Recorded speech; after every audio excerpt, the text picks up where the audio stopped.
সবাই কেমন আছেন? আশা করি ভালো আছেন। তো আজকে আমরা কুলের গ্রাফটিং করে দেখাবো। আশা করি আপনারা সম্পূর্ণ দেখবেন, তাহলে কুলের গ্রাফটিং কী করে করতে হয় সেটা শিখতে পারবেন। দেখতে পাচ্ছেন সুন্দর ফলন হয়ে আছে। এরকম আমরা ফলন দেখে আমরা সায়ন কাটবো। যে গাছে ফলন আছে সেই গাছে সায়ন কাটলে সেটা গ্রাফটিং করে আমরা যে ফল পাবো এটা থেকে চারা করে, এটা শতভাগ নিশ্চয়তা থাকবে।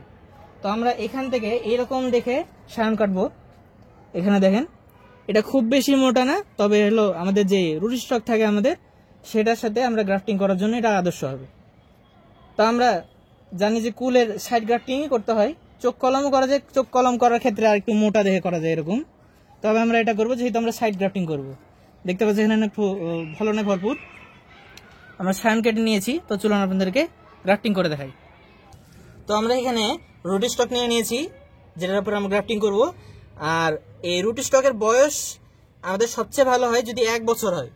1 বছর বয়স্ক রুটের ইয়েতে গ্রাফটিং করলে সাকসেস রেট খুব ভালো হয়, কারণ এটার যে শিকড় আছে, শিকড়ে সহজেই আপনাদের এনার্জি জেনারেট করতে পারবে সায়নের উপরে। ঠিক আছে? তো আমাদের এখানে আগাছা আছে, এই আগাছাগুলো থাকবেই। আমরা একটু হালকা করে কেটে দিই। এই আগাছাগুলো থাকবে, আমরা বেডে রেখে দেবো। তাহলে কি হবে, এখানে পানির রস থাকবে, তাহলে হলো আমাদেরকে বারবার পানি দেওয়া লাগবে না। তো আমরা এখানে প্রথম মাথাটা কেটে নিয়েছি, দেখতে পাচ্ছেন আমরা মাথাটা বাদ দিয়ে দিলাম। আর এইখানে দেখছেন যে ম্যাচিউর ডালটা দেখছেন, এইখানে আমরা চামড়ার উপর সাইড গ্রাফটিং করব। তো সর্বপ্রথম আমাদের এই যে সাইনটা নিয়েছি, সাইনটার আমাদের সাইজের কথা বলি। এখানে আমরা 3 থেকে 4টার বেশি চোখ রাখা যাবে না। 1 চোখ রেখে করে প্রফেশনালরা, তো আমরা যেহেতু ছাদ বাগানের শৌখিন সেই তো আপনাদেরকে দেখাচ্ছি। 3 চোখ দিলে আপনাদের সবচেয়ে ভালো হয় যে সাকসেস রেট খুব ভালো হয়, যে একটা চোখ বাদ গেলেও বাকিগুলো খুলে যায়। মানে 1 2 3 3টা চোখ রেখে আমি এখান থেকে কেটে দেবো। আর এখান থেকে আমি কীভাবে করছি আপনাদেরকে দেখাই। এখানে আমি একটু বেশি কাট দেবো, এই যে দেখেন। আর এখানে হালকা করে চামড়া তুললাম, এই যে আমরা এখান থেকে একটু কাট করে দিলাম, এই যে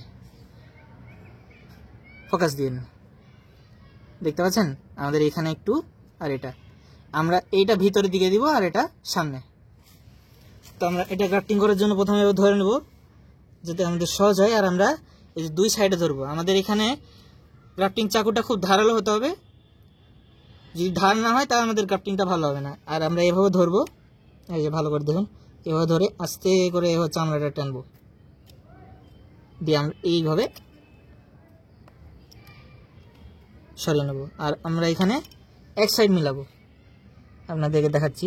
এই যে দেখেছেন এখানে হালকা চামড়া তুলেছি, এই চামড়ার আমরা অর্ধেকটা এখানে কেটে দেব হালকা করে।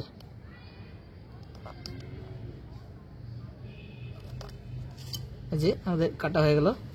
এই যে এই 1 সাইডটা আছে, এই 1 সাইডটা বাইরের দিকে আর এই কোটাটা ভিতরের দিকে দেবো আমরা। আর এবার আমরা এখানে জোর দেব। তো দেখুন যে এইভাবে, এই যে দেখুন আমাদের 1 সাইড মিলে গেছে। আমরা এই যে ক্যাম্বিয়াম লেয়ার বলে, ক্যাম্বিয়াম লেয়ারটাকে আমরা জোড়া দেব। অনেকে আছি আমরা বুঝি না, রুটের থেকে যদি সায়ন একটু পাতলা হয় তাহলে মিডিলে দেওয়া যাবে না। মিডিলে যদি দিই তাহলে আমাদের ক্যাম্বিয়াম লেয়ারটা মিলবে না। 2 সাইড মিলেনি, কিন্তু আমাদের 1 সাইড মিলালে আমাদের সফল হয়ে যাবে ইনশাল্লাহ। তো আমরা এবার এখানে এরকম একটা গ্রাফটিং টেপ নিয়ে নেব। এটা হলো 0.2 সাইজের।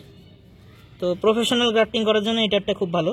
তো আমরা এভাবে নেব, ধরবো, এরপর আমরা ধাপে ধাপে এই যে আঙুলে ব্যালেন্স করে এভাবে করে ঘুরিয়ে নেব। আর এইখানে খুব বেশি টাইট দেওয়া যাবে না, আবার লুজও করা যাবে না। পরে আমরা এভাবে হালকা করে টান দিব, এভাবে ঘুরিয়ে নিয়ে ওই মাথাটা এখানে এভাবে নিয়ে গিট দিয়ে দেবো। আমরা পলিটা একটু বড় নিয়ে নিয়েছি, গিট দিয়ে দিয়ে আমরা এখানে কেটে দেবো এইটুকটা। তো আমাদের এভাবে করে সাইড গ্রাফটিং কমপ্লিট হয়ে যাবে। তো আমরা এখানে আরও কিছু গ্রাফটিং করেছি, দেখতে পাচ্ছেন। তো আমরা ঠিক এভাবে করেই আমাদের ফুল জাতীয় গাছের গ্রাফটিং সম্পূর্ণ করব। আশা করি ভিডিওটি আপনাদের ভালো লাগছে। ভিডিওটি ভালো লাগে থাকলে অবশ্যই একটি লাইক, কমেন্ট, শেয়ার করবেন। আর এরকম নিয়মিত রেগুলার ভিডিও পেতে অবশ্যই সাবস্ক্রাইব করবেন।